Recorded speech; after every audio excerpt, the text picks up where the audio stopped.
وبرکاتہ۔ سنیے، مولانا منظور احمد مینگل صاحب جب رات کے 2 بجے مدرسے میں گئے، وزٹ کیا تو کیا صورتحال دیکھی بچوں کی، بچے کس چیز میں مگن تھے، کیا کر رہے تھے۔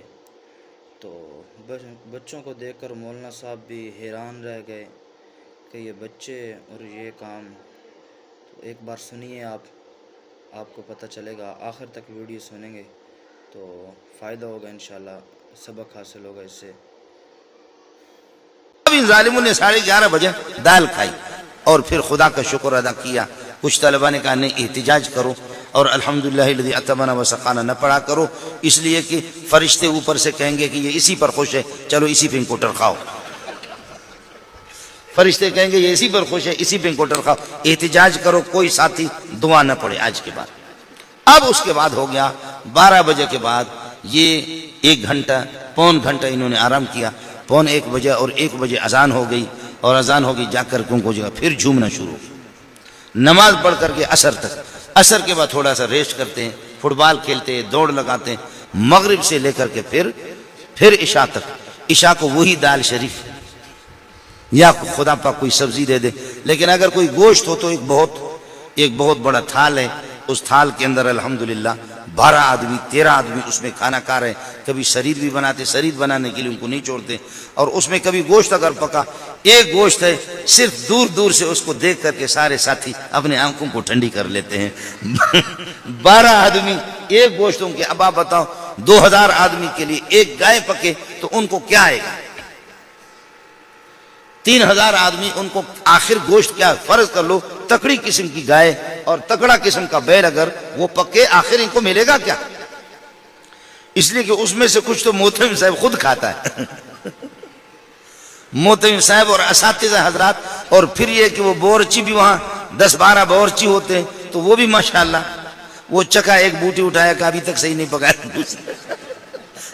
ہر ایک نے ایک بوٹی 10-12 بورچیوں نے لے لیا، پھر ان کے چمچے الگ ہوتے ہیں، استادوں کے چمچے الگ ہوتے ہیں۔ اب آپ بتاؤ طلبہ کے لیے کیا بچا؟ تو پورے تھال کے اندر ایک اگر بوٹی آ گئی نا تو دور دور سے دیکھتے ہیں کہ اے گوشت تجھے سلام ہو ہمارا۔ اب کس کی مقدر میں ایک لقمہ ان کو ملے یا نہ ملے، اپنی آنکھوں کو ٹھنڈی کر لیتے ہیں اور اپنا دل ٹھنڈا کر لیتے ہیں۔ وہ بھی 2 دن کے بعد، 10 دن کے بعد، 8 دن کے بعد، یہ سلسلہ ان کا اسی طریقہ پر ہوتا ہے۔ ان کی محنت کو آپ دیکھیں۔ رات کو بھی، اب رات کو 11 بجے 10:30 بجے یہ لوگ سو گئے۔ اب بات جو ہے نا وہ سننے کی ہے۔ رات کو 10:30 بجے 11 بجے یہ سن، چونکہ 4 بجے سے 4:30 بجے سے اٹھے ہیں اور یہ جھومے ہیں۔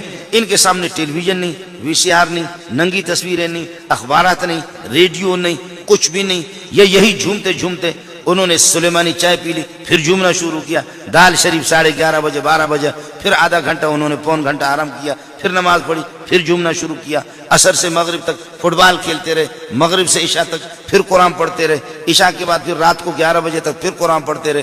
اب یہ چھوٹے، ان میں امیر بھی ہے، ان میں غریب بھی ہے، ان میں مسکین بھی ہے، ان میں یتیم بھی ہے، ان میں لنگڑے بھی ہے، لوڑے بھی ہے، اور واقعتاً مان لیا ان میں یتیم بھی ہے۔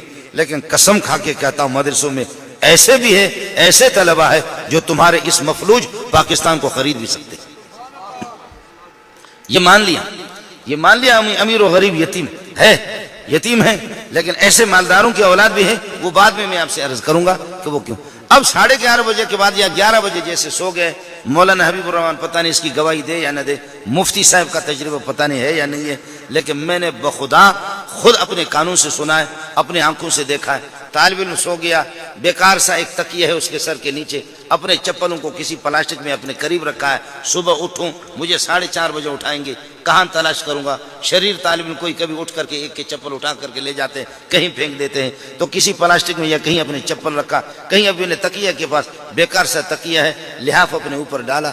سبحان اللہ، ٹوپی اس کی وہاں پر گری ہوئی ہے، ٹوپی ادھر گر گئی اور قمیص کے بٹن کھلے ہوئی ہے۔ یہ ظالم سو گیا، سو کر کے اب ہو گیا، اللہ آپ کا بھلا کرے، تکیہ اس کے سر کے نیچے سے نکل گیا، اور اسی نیند کی حالت میں ہم لوگ بیٹھے ہوئے، ہماری محنت اتنی نہیں، اساتذہ کی گپ شپ لگا رہے ہیں، یہ طلبہ سو گئے۔ اس کے قریب اگر ہم بیٹھے ہوئے تو کچھ طلبہ، ظاہر انسان ہے، تھکتا ہے، 4:30 بجے سے رات کو اٹھا ہے، پورا دن پڑھتے رہے، اب رات کو 11 بجے سو گئے گہری نیند میں۔ اب جو بات ہے اس کو میں قسم اٹھا رہا ہوں آپ مجھے کوئی فیس نہیں دیں گے. سبحان اللہ سبحان اللہ سبحان اللہ. اس نیند کی حالت میں کوئی سورہ کہف پڑھتا ہے, کوئی سورہ نور پڑھتا ہے.